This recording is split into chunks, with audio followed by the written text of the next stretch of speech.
We traveled for the holidays, and one of us kind of had an uneventful trip through the airport and TSA. Midnight Milkshake. Okay, here's the thing.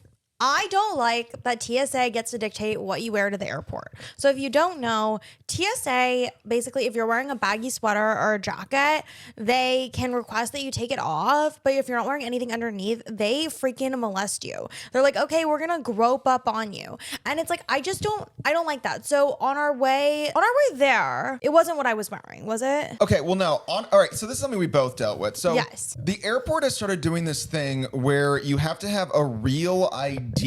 So, I go there, I show them my boarding pass, I give them my driver's license, and they go, well, this isn't a real ID.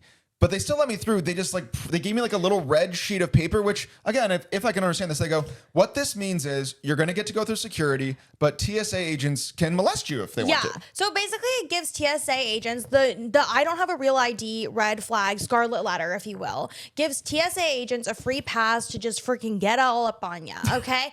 And also it means that you have to take off your shoes, which is like very arbitrary. Again, all of this is to just get the government to have more information on us and control us even more. Well, that always makes it's so unfair that they've started this whole like you need a real ID thing because it's like as if like the ID I have like I made in my basement. You gave me this. Also, if anything, you're just invalidating your own authority, your own governing bureau's authority. To give me my ID. So what is my California driver's license now? Just wondering, what is it? What is it good for? Because I thought it was a government issued ID, which it is. But like my driver's license is a government issued ID, and then I show it to a government official, and they're like, "What are you doing with this fake ass ID?" Regardless, I get molested on my way out on our outbound trip. But it wasn't so bad. I just got patted down a little bit under my armpits, etc. And then what else? Oh, they said there was gunshot residue on my shoes and they like ran them through separately on another machine and then they never gave my shoes back to me and Robert had to go get my shoes back for me. Whatever. I don't even know how to explain this. But then on our way back from Missouri, we flew from LA to Missouri. In Missouri, I was wearing an oversized hoodie as my airport outfit because I was out of clean clothes, as you are sometimes when you don't pack enough for a short trip. And I'm wearing a hoodie over my little bralette. So I get there. Immediately, one of the TSA agents goes, do you have anything under that? I go, no. Because it's like, also, it's totally normal to wear a baggy hoodie with nothing under it. That's literally normal, especially, it was 4:30 in the morning, okay? It was 4:30 in the morning. I'm allowed to wear a big hoodie with nothing under it. They go, okay, we're going to have to pat you down. This pat down was thorough in a way that I have never experienced. And I'm going to just demonstrate on Robert really quickly because this trauma lives in my mind. I truly feel like it felt so violating. Okay. So the lady goes, so I'm going to feel under your breast and over your breast, as well as under your armpits and around your sides. And as she's saying this, I'm like, okay, like whatever. I did not expect what was coming. She goes like this. With this firmness and intensity. And I'm just standing there. It's like 4:30 in the morning. I'm in disbelief. I can't believe this is happening to me. There's a lady just freaking going to town on my tits. And then as she's saying this, as she's going to town on my tits, she says, and if you don't get a real ID, next time it'll be a fine of $45. She was basically grabbing my boobs and shaking me down for coins. That's how it felt. Also, it's so funny to be like, hey, next time you might have to pay $45. It's like $45, you just violated me. Yeah, you violated me. Who cares about $45? I've been violated. I'm going to have to go back to therapy. But that's also my other TSA hot take. And this one's, kind of more whimsical. But I think that if you can prove you got below a C in high school chemistry, you should be allowed to bring big liquids in your airport carry-on. Because what do you think I'm going to do with it? Make a bomb? My 10th grade teacher doesn't. It is interesting, though, because I will say I was observing this. And first, when Dana revealed that, I overheard her say that she wasn't wearing anything under her hoodie. And I was like, in my head, I'm like, should have worn something under your hoodie. But victim blaming? A little bit. And then afterwards, because I, of course, get through security, no problem. Even though I also have the scarlet letter of the no real ID. So interesting. I mean, interesting double standard there. But I'm looking back and I'm going like, oh, Dana has to get pat down. And then I'm watching the pat down and I'm like, Dana's really getting patted down. Oh, also she starts the pat down with, can you confirm you're over 13? They always ask me that. Can you confirm you're over 13? What if you're like, no. All right, I'm also going to say this. When the TSA agent is like, so I'm going to feel under and above your breast and then also beneath your armpits, like, so my breasts. So my breast. You can't just say, I'm going to feel around it. Like, that's the boob. So you're going to second base with me. You're going to second base with me. She's like, so what I'm going to do is I'm going to hook up with you right here in the airport. Hey, look, I don't want you to freak out. Just being calm. What I'm going to do now is just kind of honk your breasts, and I'm going to say honk, honk. I'm going to say honk, honk. That's all I'm going to do. I'm going to say honk, honk for the Homeland Security. I'm going to say honk, honk for Homeland Security. When I grab your breast and say honk, honk, you say Homeland Security. And if you even get like a little bit agitated, they can like they can arrest you. If you get even a little bit agitated, they can arrest you. Or worse, they can make it so you miss your flight. Worse. No, yeah. Maybe worse. Depends where you're going. Yeah. But I will also say this. Now, I don't know if this is a positive or negative for this TSA agent, because after Dana's little session ended, I did my observe, molestation. Yeah. Another woman came up of a totally different build than Dana, and the TSA agent this woman did the exact same thing. So, I mean, I don't know if that's better or worse that she seems to be doing this exact same pat down to everybody, but it didn't seem to be targeted. Well, to me, it's a pattern. And to me, a lot of abusers do the same pattern. Talk about the TSA agents? Yeah, but I'm just kidding. She didn't. I have no ill will toward her. She was just doing her job. I just am like, the fact that this is your job, the fact that you are being ordered to do this, where does the buck stop? Well, when will someone stand up and say, this is wrong and weird? But the reality is, after getting molested, you just want to get on your flight. Yeah. But yeah, it's interesting because I did complain about getting molested on our flight out. But little did I know that I had actually been very respected. And you realize like TSA pat downs, they are relative. Because you can think you had a bad TSA pat down and just wait. There's a worse one coming your way. There's always a worse. It's the worst TSA pat down you've had so far. Also, again, you always think you're like, surely this is as violating as this could be, given that you're an airport employee and we're standing in an airport. They always find new ways to violate you. Yeah. That are apparently okay. Yeah. And government sanctioned. Yeah. They're like, hey, so can you confirm you're over 13? Great. So what I'm going to do is I'm just going to kiss you. I'm going to give you a big old wet kiss. You know what? I think that's coming for us not real ID holders. Well, again, the real ID thing is like French. Sloppy French. They're going to give you a sloppy French. They're like, just so you know, if you don't have a real ID, they're going to give you a sloppy French. I'm like, okay. That being said, I will just be bringing my passport. But again, like you said, you're saying that your government issued IDs are no longer good? Yeah. That's your fault. Also, what difference is it's the passport, the driver's license? They're both from you. I didn't make either of these. I will say, if it ever comes to a point where you need Neuralink to fly, I guess I'm driving forever. Yeah. I'm not getting the Neuralink. Are you going to get it? I'm not getting Neuralink. I just realized I do prefer driving. I also have realized this. Every single time I have an early morning flight, I say never again. And then I always I'm like, well, whatever. How bad can it be? Getting on a super early morning flight is never worth it. I don't care. I don't care if it's twice as expensive. It ruins your entire day because there it goes. I'm exhausted. And then okay, who cares that I got home 8 hours earlier? That 8 hours is spent in pure physical torment. Robert had a psychosomatic illness that was birth of our early morning flight. Because I don't know, I was so sleep deprived. I just watched my fiance get molested and I did nothing. He did nothing. I did nothing. And also, after I witnessed this, when she came up to me, and this is again 4:30 in the morning. Do you know what I said? I said, you gotta wear a shirt under your hoodie. Victim blaming. Also, again, what kind of world do we live in where TSA gets to pick my outfit? That just reminded me of another fight I've had with the TSA agent, but I can't get into it right now. Here's what I will say, and this is victim blaming. So I will just say I own this. It is victim blaming. Dana does defiantly refuse to kind of just follow the rules in good faith. It's called pathological demand avoidance, and it is a symptom of autism. It's the thing where I'm like, no, I don't think that not wearing a shirt underneath your jacket should result in you getting molested in the TSA line. I don't believe that. But also, I'm like, if you know that they don't like it when you don't wear a shirt under your hoodie, just wear a shirt under your hoodie. But to me, I'm like, what do you mean?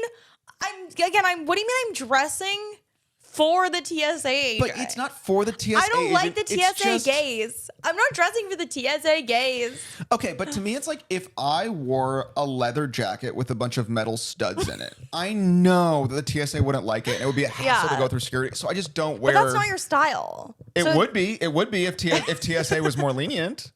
That's what I sacrifice because I don't want it to be a problem. So I just go like, all right, what's going to be easiest to get through the airport? And sometimes I feel like you intentionally choose like which outfit will yield me the most complicated obstacle course in order to reach my gate. And no, to be so clear, I do not think that TSA agent should have molested you. And I don't think the whole real ID thing is legitimate. But also, if you could have just worn a shirt under your hoodie. But also, I got to be honest, the next woman in line who the TSA agent also gave a pat down. Yeah, if that's pat what we're down. calling it now. A sloppy French. The next woman in line that TSA agent pat down, I think she was just wearing a shirt. She wasn't Yeah. wearing a hoodie. So for her, they're probably like, hey, do you have a hoodie to wear over that shirt? And she's like, no. And they're like, all right, we're giving you to sloppy Susan. Yeah, exactly. I'm like, you can do no right. They want to. She wanted it. You know what's funny? No, I don't want to say that. It's after you get by, another TSA agent Yeah. walks up and they're like, all right, time for your pat down. And you're like, a TSA agent just pat me down. They're like, oh, They're like, that woman is not She affiliated doesn't with work us. here. Yeah. Oh my God. She doesn't even go to the school. She doesn't even go here. I will say they're always tweaking it. They're always having little tweaks. It's never just the same system. No, it's not consistent. Also, again, when you hear about TSA's failure rate, which is like, they have like a 98% failure rate when it comes to people putting actually dangerous, prohibited objects in their How can they have a suitcase. 98% They failure literally, rate? they don't That catch it feels 98% of the wrong. time. It's not wrong. Look it up. But what do you mean 98%? They literally never catch actually dangerous items, and they're always flagging things that aren't dangerous. They literally are bad at their jobs. Well, by definition, most of the items you'd flag would not be dangerous. You know what I mean? It's like if you're casting Whatever. a wide I don't want net. to spread misinformation, but here's what I know: TSA freaking blows. You love all to right, say- TSA freaking. You love to blows. say I don't want to spread misinformation after dropping like a super specific statistic that just can't be true. Maybe it is though. Regardless, I'm not a journalist. I'm an entertainer, and TSA freaking blows, and I'm allowed to say that. You are allowed to say that. I do believe that. But also, I guess it's also my thing again, where I'm just like, I've just decided. I think I'm going to be snootier about how I travel. Yes. And you might be thinking like, Robert, like you're only going to fly first class. I just been like, no, I'm just not going to fly as much. I'm just Yeah. not going to go as many That's places. so real. I'm going to be selective with when I'm subjecting myself to the torture that is the United States airport experience. Yeah.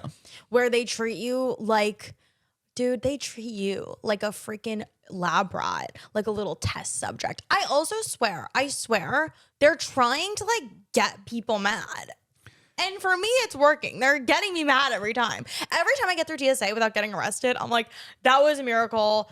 Jesus is real. But because it seems like you're heading into TSA being like, I dare you to arrest me. And I'm like, I'm not though. I go in with an open mind. Inflammatory. You actually don't go in with an open mind. You have a closed mind when you go into TSA. No, I like to hope for the best. Here's the thing. Again, I don't think you should have been molested, but also I don't think that. But also, like, you were asking for. I was about to say you were asking for it. Oh, but not that's it. interesting. Here's the thing. Not the it they gave you, but if they were just kind of a little short and rude with you, you would have been asking for that. If they were a little short and rude with me, I guess. Yeah. But here's my thing. I'm like, I am so personable. How come You're not personable to TSA. But again, that's because I feel like they're, whatever. They're on the offensive. They come in hot on the offensive. How am I to react? But again, And then they fucking shake me by my tits. So it's just like TSA, more like tits essay. More like they sexually assaulted my tits. we're gonna send you a TSA agent. It's for tits. Tits essay. Yeah, we're gonna essay you. And look, if you're a TSA agent watching this, we have the utmost respect for what you do, but what you do is a sex crime. If you're a TSA agent watching this, again, we really respect what you do for this country, but what you do for this country is molest young women. Yeah, and also I'm like, I know you're just following orders, but there will be some sort of Nuremberg trials for TSA. Yeah. In the future. Mark my words. If I ever get to be in the court power, speaking of Kim Kardashian. That can't be a segue. Wow. Speaking of Kim Kardashian. Okay, this is we're watching the Kardashians, and I'm just gonna say this. I don't mean this in any sort of a judgmental or certainly not a sexist or misogynist way. Kim Kardashian failing the bar is one of my favorite things that's happened. It's like the funniest.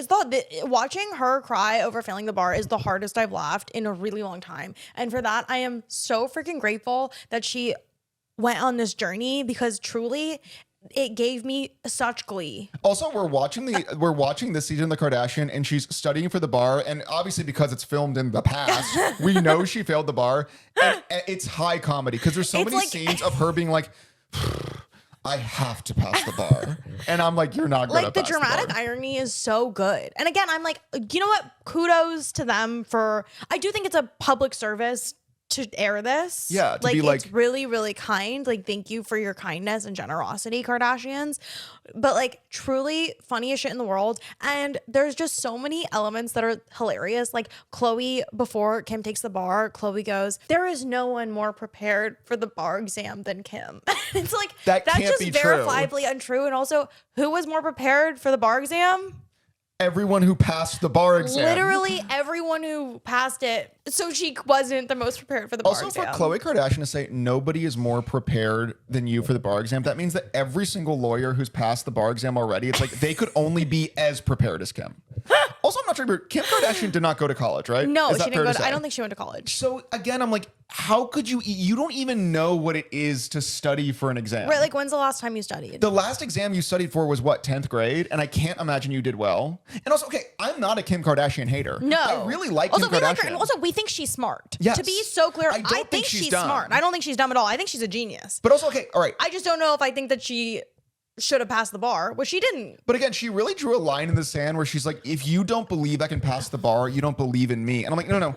I believe that Kim Kardashian can like be a fashion mogul, can be an entertainer, can be like literally like on the cover of every magazine and like, you know, reshape pop culture in her image. I don't believe she can pass the bar exam. Like saying I don't believe in Kim Kardashian because I don't believe she can pass the bar exam is like saying like I don't believe in Matthew McConaughey because I don't believe Matthew McConaughey can play point guard in the NBA. That's not his skill set. That's not his skill set. It's not her skill set. It's not your skill set. You didn't go to school. Also, she always talks about going to law school. It's like she didn't go to law school. She like sat in a law office sometimes with some tutors. And was like, I went to law school. And then she has a law school graduation. They do this whole thing where like she's having her law school graduation. It's at the Beverly Hills Hotel. No law school has its graduation at the Beverly Hills Hotel. And then she's they at a paid party. Van Jones to come. Yeah. And also they're giving Kourtney Kardashian so much shit because she's telling Kim like, hey, why are you studying for the bar? You should be with your kids. Like she's basically just like, why do you need to be a lawyer so bad right now? Like you have a freaking 2-year-old at home. Is this really how you want to be spending your time? And then Kim's always going on about, I study 10 hours a day. How? How do you don't study 10 hours a day? No, you don't. You filmed a Ryan Murphy show. Also, every time we see footage of her studying, Robert was pointing this out. Every time we see footage of her studying for the bar, it's like her having like she's in a completely different like 5-star hotel room. She's sipping an artisanal coffee. There's like a folder over there. And she's like, I've been studying. This is my 9th hour studying. Oh, and she's neither like, here nor there. She's eating a salad. Neither here nor there. She's weeping. She's always weeping. Crying. Also, I'm like, no, you're not studying. That's your cry time. Yeah. I'm like, maybe you are crying for 10 hours a day while you think about the bar. About how stressful the bar is. But I'm like, that's not studying for the bar.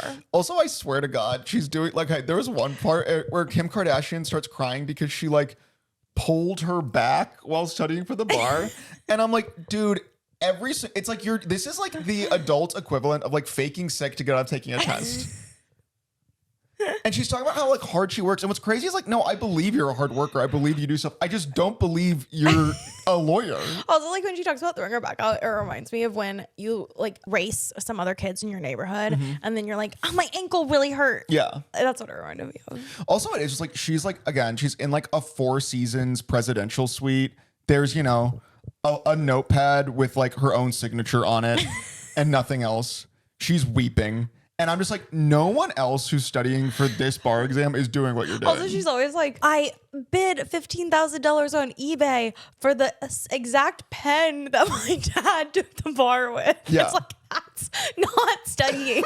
Like, that's not studying. Yeah. Like, I'm glad you acquired an artifact that belonged to your lawyer father. Yeah. That's not going to help you pass the bar, and it didn't. Also, Kim's like, I need to do this for my dad to make my dad proud. I'm like, okay, as if your dad's going to be like, hey, Kim, what's going on with you? She's like, well, I'm a lawyer. And he's like, great. Anything else? And she's like, yeah, actually, most of it is anything else. Most of it is else. Most of it's all else. It's all actually. else. Again, Kourtney Kardashian keeps being like, why are you doing this? And she's like, you stupid idiot. Yeah. You don't believe in me. And I'm like, well, no, why are you doing this? Also, again, Kourtney is the only voice of reason this topic where it's like, no, someone should be multiple people should be telling you at all times, like, hey, Kim, if you're like throwing your back out and like you're sobbing 9 hours a day, you should just stop this because it's not that deep. They also show one clip of her studying for the bar with her tutor, and this is legitimately the clip. Her tutor goes, so if someone's going 5 miles per hour above the speed limit, can a cop pull them over? And she goes, yeah. And the lawyer goes, yeah, they can. And I'm like, if you're doing that for 10 hours, I'm really you're proud fucked. of you, Kim. You got this. Yeah. And then it's so funny because right after she takes the bar, she's like crying and she goes, so the last essay was on constitutional law and I just wasn't prepared for that. And I'm like, I feel like you've got to be prepared for this. Isn't that one of the main types of law? I feel like it is. I And I feel know like there's like 3 types of law, and constitutional is one of them. And if you're watching this and you're going like, what do you people know? You've never even taken the bar. Yeah, correct. Yeah. Because I don't know. But I famously have a really viral tweet from a couple years ago where I talk about how I do feel like I could pass the bar despite never having, I'm not even familiar. I don't even know what kind of questions are on that thing. And I could think I could pass it. I'm a very good test taker. Well, here's what I was. I have great deductive reasoning skills. Yeah, I can always, especially in multiple choice, Yeah. I can fuck up a multiple choice test that that I'm completely uninformed on the subject Well, you have matter one of. thing on Kim Kardashian, which is like you went to college. And like, That's I went to true. college. By the way, we were not like good students in No. college at all. We're like B students. We're like B students on a good day. In college, I just let that thing slip. You know what I mean? Mm-hmm. But it is the thing too where I'm like, it's like, that's why I bring up that Kim didn't like even go to college. And I assume like she wasn't like a great student in high school. I'm just going to assume that. I'm sorry. I have Because no she's idea. like, oh, I'm studying so much. And I'm like, you don't even know what studying is. Because Yeah. I don't even know what studying is. No. It's like, for me, it's like, what's the medical, is it the medical boards to be a surgeon? Yeah. If you said, Robert, study for the medical boards, it doesn't matter how many hours a day I studied. I wouldn't even know how to study. No. Also, Kim, you don't want to be a lawyer. Because also we know that as soon as she passes the bar, what's she going to do? Go back to selling like pants and shirts everyone Right. likes. Because that is what she wants to do. Yeah. So I think the very fact that like you want this to say you just did it. I mean, it's kind of like how I theoretically want to get on Jeopardy.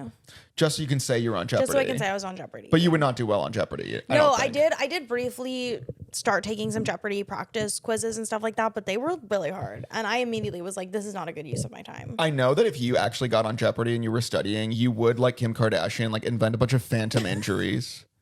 And then I'm like, you would get out immediately and you're like, well, I would pulled be my like, hamstring. My ear's been acting weird.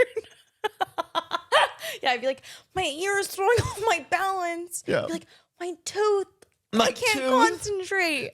Yeah, tooth. no. If I was going for Jeopardy, suddenly I would be sick in ways you've never heard of before.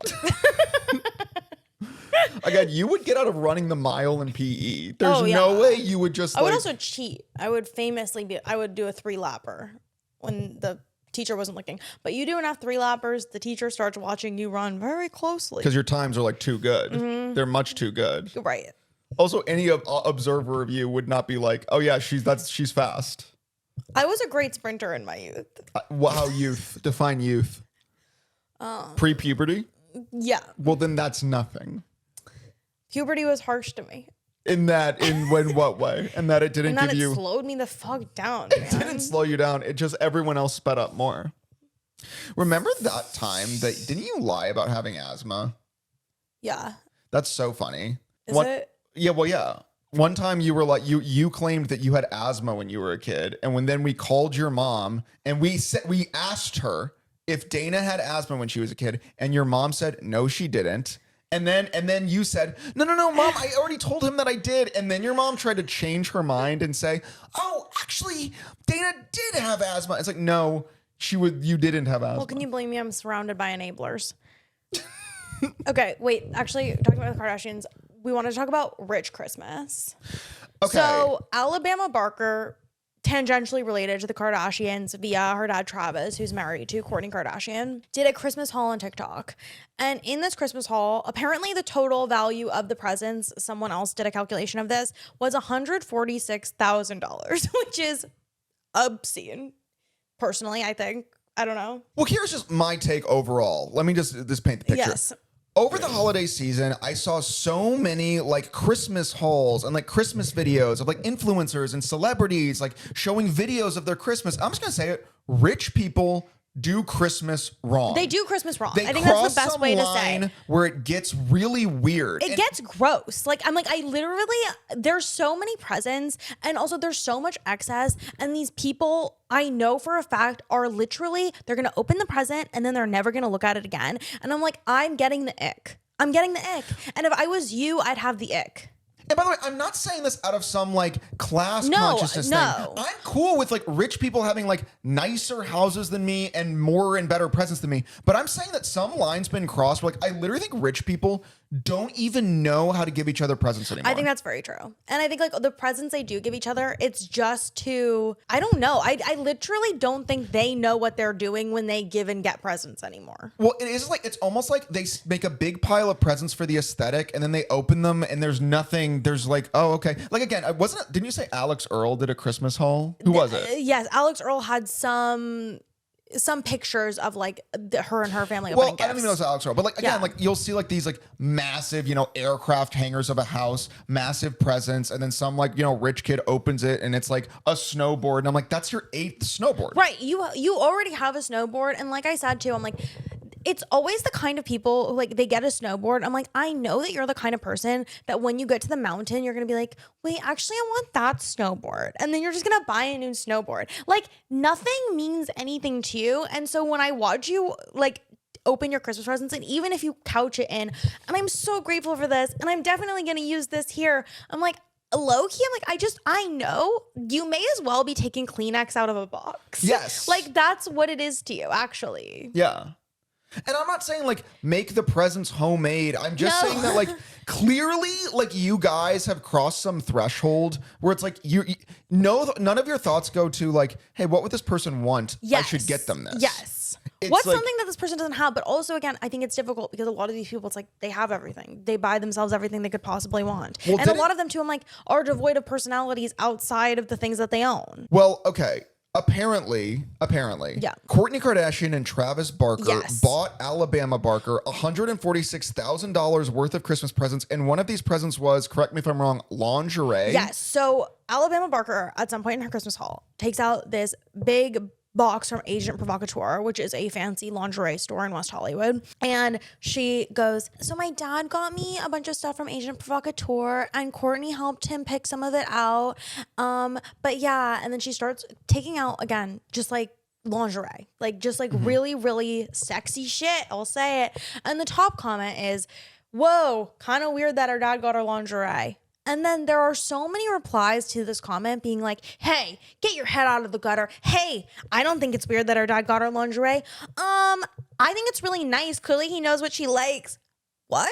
Like, it is weird. Here's what I'll say. And look. It's weird. I don't mean this in a sex negative way, but like, no, a father buying lingerie for his daughter is weird in literally any context. Also, I am sex negative dad daughter. Yeah. I'm against that. And by the way, Not to even, but we talked about not this. to even imply. I don't look at that and go, well, clearly they're fucking. Like, No. that's not what I'm saying here. I'm like, it's But weird. No, I just think it's weird. It's just weird. Also, I'm like, it's weird. Again, I'm like, she can buy herself lingerie, but I fundamentally, and again, not in a sex negative way. This is one of those things where I'm like, no, that just is weird. That's weird. And I don't care how many like kind of PR angles of discourse like contort to be like, actually, it's normal for his daddy to buy his daughter lingerie. Yeah. It's not. It's not. And you know what? And if you're going to look at me through the screen and Yeah. you're going to be like, oh, Robert, you prude, you Yeah, fascist. fine. You're telling me that if your father, you listening or watching this, got you lingerie, you'd be like,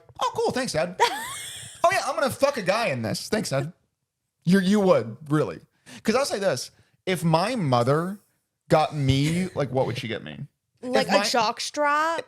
Yeah. Like if my assless chaps? If my mother got me assless chaps and a cock ring, I wouldn't be like, guys, it's not weird. You're weird. You're weird. If you think Yeah. it's weird, you're weird. No, it is weird. Yeah. And it's like crazy that that's controversial. It's crazy that it'd be controversial to be like, yeah, it's kind of weird that her dad got her lingerie. Also, we're not saying anything other than it's weird. Yeah, I'm and not, also I'm we're- not saying that it like has even I'm not implying anything weird. I'm just implying he wants to fuck his daughter. right. That's all. Then that's all. That's all. And I'm joking. That's a joke. That's a Can't you joke. even joke? Can we even joke anymore? Yeah. Can we even freaking joke anymore? But also the very fact that I have to like explain my joke, but like they feel no pressure to be like, hey, why is your dad buying lingerie for you? That is weird. And again, like this is also my thing too. This is like there are some things that like there are some things like your parents aren't supposed to buy that for you. Well, we were talking about what are the limits of the cool parent. Yes. Like because and what does being a cool parent actually mean? Because Robert and I were talking about we all know those kids in high school who had parents that actively not only let them throw parties, but would often provide alcohol for the kids to drink. And I'm sorry, but like I don't think that's cool. I think that's a step too far. I think that's bizarre. I obviously think as parents, you should understand your teenager will probably drink and find ways to do things that are illegal and bad sometimes. But I don't think that you as a parent have any role to help them. I don't think you should like punish them excessively or like, you know, send them to rehab when you catch them drinking one time. But I do think that I'm like, you can't be helping them do that. You can't be, that is so beyond weird. Well, again, it's two separate thoughts. It's like one thought is, yes, it kind of is normal for underage kids in high school to at one point like drink alcohol. Like it's developmentally appropriate. But the other thought is you as a parent have to do everything in your power to keep them from drinking alcohol. And I actually don't think those two things are at odds. They're not. Because in a way, being in high school and trying to drink underage, part of how you almost like earned the right to drink underage is to kind of navigate the limits placed on you. You figure out how. And you also figure out how to, dare I say, be sneaky, be subtle, don't be obvious. Because here's the thing too. If you're getting caught by your parents, you're gonna get caught by the police. Yeah. Hello, wake up. And if anything, if your parents catch you drinking and ground you, what they're actually grounding you from is getting arrested. Yeah. Potentially. And you're not smart or sneaky or clever enough to break the law yet. Yeah. If you can't even, you know, get one over on mommy and daddy, then you don't get to drink yet. Well, did I tell you what happened What? to me? My parents caught me drinking in high school, and then they didn't give me lingerie for Christmas. And that no taught me my lingerie lesson. for you, Robert. They said, you don't get it. And I said, this cock ring, I'm going to give it to a child in need. also, it is just like $146,000 for Christmas is incorrect. It's just like, what is this? Also, again, she's like taking out scarves and she's like, I'm definitely going to wear this on the boat. I'm like, no, before the boat, I know you're going to do a shopping trip for the boat.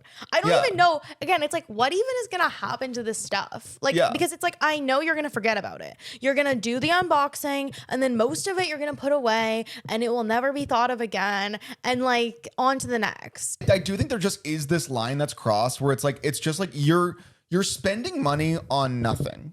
Yes. Well, I saw this like Corinna Kopf. She said that Steve Will Do It got her 2 cars for Christmas, which by the way, say that sentence to like one of your grandparents. Yeah. They're gonna have a stroke. They're like, did you Grandma, hear Steve Will Do It got her 2 cars. Yeah. That's me at Christmas. That's me at Christmas dinner with like my grandma who hasn't seen me in a year. She's like, so what's new? I'm like, well, I just saw that Corinna Kopf got 2 cars for Christmas from Steve Will Do It. Yeah. But again, we were talking about how I'm like, if you need 2 cars to make an impact, actually that's 0 cars. That's 0 cars. That's actually 0 cars. If you're like 1 car will mean nothing, I'm going to get her an exact duplicate car.